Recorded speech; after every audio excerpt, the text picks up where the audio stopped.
Welcome to Amish Roots. Thank you for joining me. When you see people on TV or in the newspaper who win big lottery prizes of thousands or millions of dollars, do you think to yourself, wow, lucky them? I too often think, how would it feel to one day be struggling to manage your money and in the next moment have so much? But that's not what this vlog is about. My talk today is about the little surprises and wins we experience in life.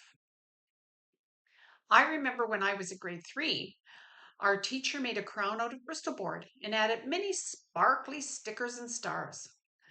We were learning the multiplication facts, and each morning we would have a competition to see who could get the answer the quickest.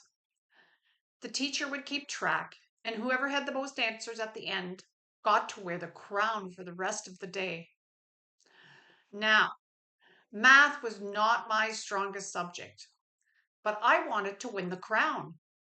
So I had my sisters help me study at home so I could answer quickly on all the multiplication facts when they were shown to me.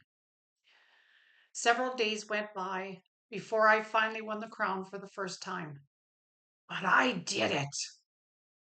Imagine this little Amish girl being so pleased to be able to wear something so fancy as the math crown.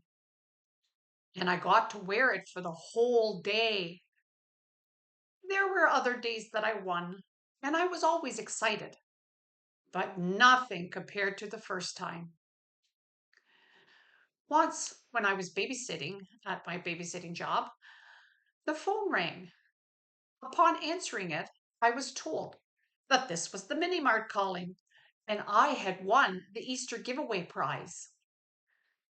Since I rarely went to the Mini Mart, I immediately thought they had the wrong number and told them so.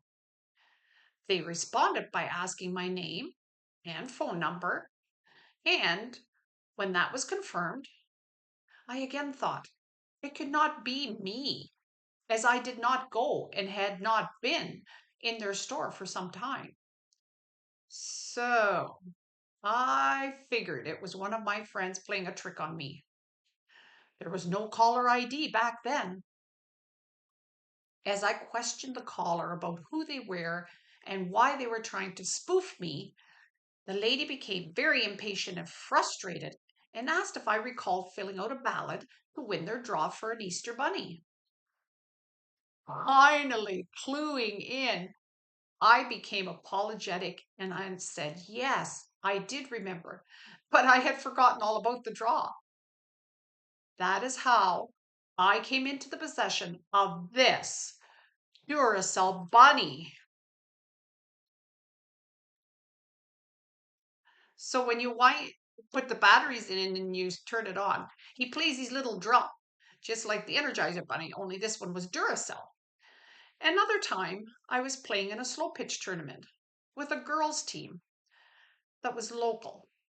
Even though I was Amish and was not allowed to play local sports, it was always a fascination of mine. And I thought, ah, who will find out and know about it? There was a competition at the tournament to see who had the hardest throw. Each team was allowed to enter one player in the event. My team picked me to compete, and I ended up in the finals. The other player and I were each given 3 throws, and the highest score would win. As it turned out, we both had the same score. So they asked us if we wanted to throw one last time or call it a draw. The two of us decided to leave it as it was so that we both won. I didn't even know there was a prize until they presented it to me. I thought we were just doing it for fun. So imagine this Amish girl's surprise when I was presented with a t-shirt with Molson's written across the front.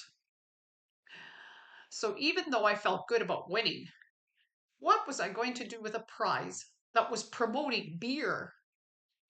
I couldn't even, in good conscience, wear it as a nightshirt. Lucky for me, one of my teammates really wanted the shirt and paid me $10 for it. Another time at school, I entered a joke competition. Because we went to the public school, we had access to a program called the Book Club. The school was given order forms where the students were allowed to order books for their own personal use. One year, the book club asked for students to submit jokes because they were going to make a joke book called Mounty Bison's First Flying Smirk Book. If your joke was chosen, it would appear in the book with your name and the school you attended. Mounty Bison and his pet bison named Meatball were the official mascots of the book club. I recruited my family to help me pick a joke that would be different from the norm, but special enough to get noticed. After poring over and discussing many ideas, my family decided I should submit a joke that at the time I didn't even understand. But since they all thought it was hilarious, and because it was the one my dad picked, I decided to send it in. Well, no one was more surprised than me that it was chosen for the book. I received 3 copies of the joke book. I also received a poster of Mounty Bison and his pet meatball.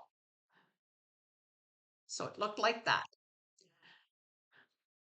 All because I entered a joke I didn't understand.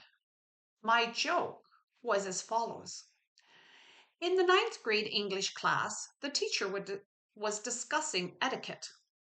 When she finished, she asked Bobby how he would ask a girl to dance.